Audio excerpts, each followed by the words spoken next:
नमस्कार. झटपट स्वादिष्ट मेरी भारती, मी तुमचे पुन्हा एकदा मनापासून स्वागत करते.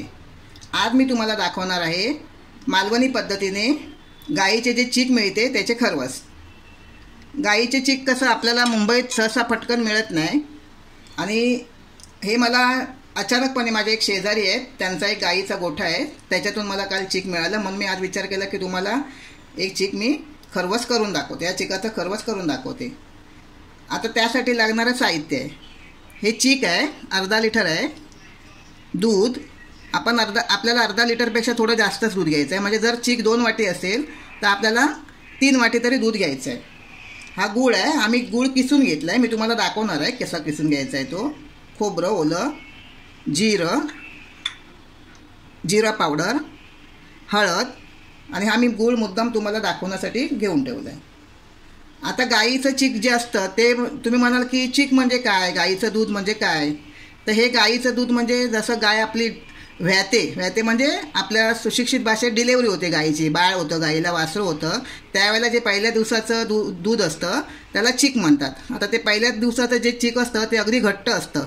हे बघा, आपण असं बोट टाकलं तर आपल्या हाताला चिकटतं अगदी मधासारखं. आणि हे प्युअर चीक आहे म्हणून आपल्याला याच्यामध्ये थोडं दूध जास्त टाकायचं आहे आणि ते आपण घेऊन त्याचं आपल्याला चीक बनवायचं आहे.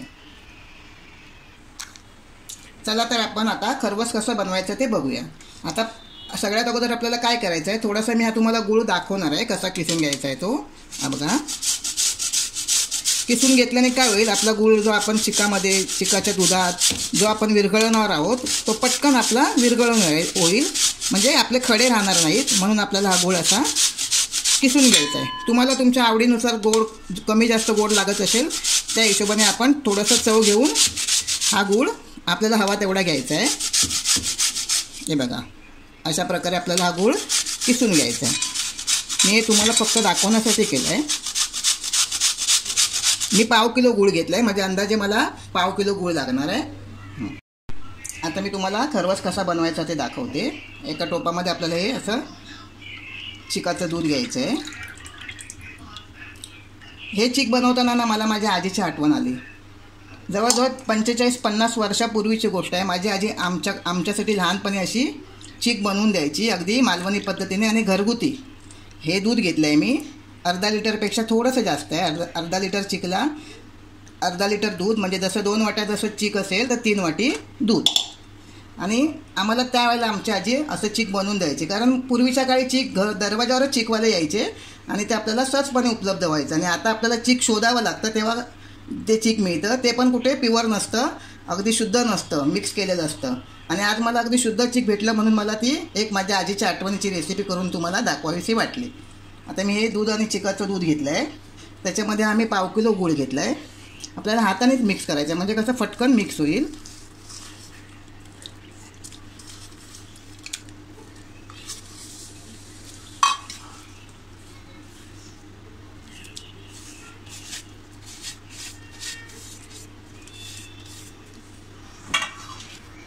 आणि छान आपल्याला असं हाताने एकजीव करून घ्यायचं आहे, म्हणजे पटकन किसलेला गूळ असल्यामुळे आपला हा गूळ पटकन त्याच्यामध्ये विरघळणार आहे.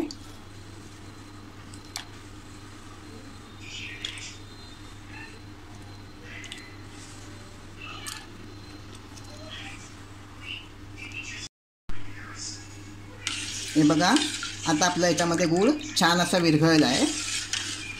तुम्ही जर आपला साधा गूळ घेतला खड्याचा तर त्याचे गुठळ्या पूर्णपणे काढून टाकायचे आहेत आणि गुळाऐवजी तुम्ही साखरही वापरू शकता, पण गुळासारखी साखरेला चव येणार नाही, म्हणून शक्यतो गुळाचाच वापर करा. मालवणी जर पद्धतीचाच करायचं असेल अगदी पारंपरिक तर तुम्ही गुळाचाच वापर करा.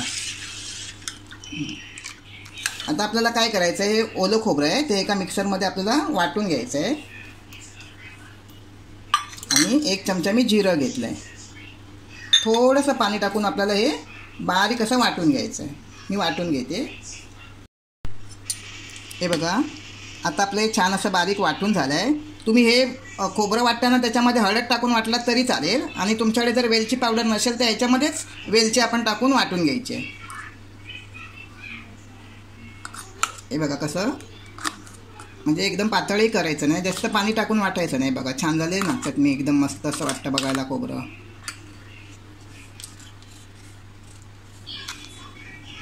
आता या चिकाच्या दुधामध्ये आपल्याला हे खोबरं सगळं मिक्स करायचं आहे.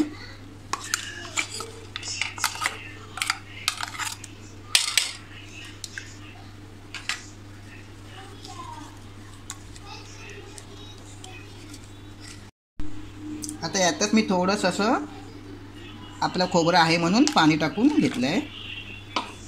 त्यात आपण 1 चमचा अशी वेलची घालूया, वेलची पावडर, थोडीशी हळद आणि हे छान असं मिक्स करून घेऊया.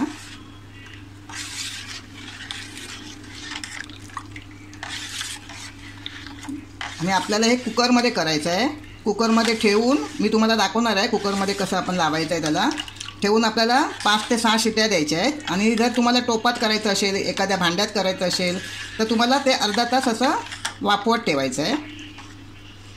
छान मिक्स झालं. आता मग एका भांड्यात दुसऱ्या गाळून घेऊया. आता आपल्याला हे कुकरमध्ये करायचं आहे. आपलं जे खरवस आहे ते मी एक कुकर ठेवलं आहे. कुकरमध्ये मी अशी रिंग ठेवली आहे. रिंग यासाठी ठेवली आहे की जेणेकरून आपल्या त्या चिकच्या भांड्यामध्ये, खरवसच्या भांड्यामध्ये पाणी जाऊ नये. आणि आपल्याला 2 ग्लास छान असं पाणी टाकायचं आतमध्ये.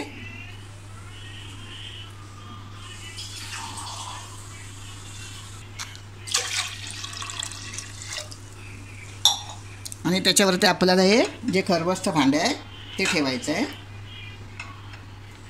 आणि याच्यावरती एक झाकण ठेवून आपल्याला 6 शिट्या द्यायच्या आहेत.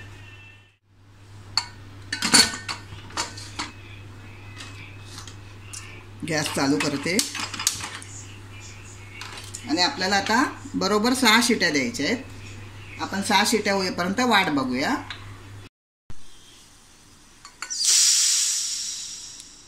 हे बघा, आपली कुकरची पूर्णपणे हवा गेली आहे, म्हणजे आपला कुकर थंड झाला आहे पूर्णपणे. आता आपण कुकर खोलूया आणि बघूया आपलं खरवस तयार झालं आहे की नाही.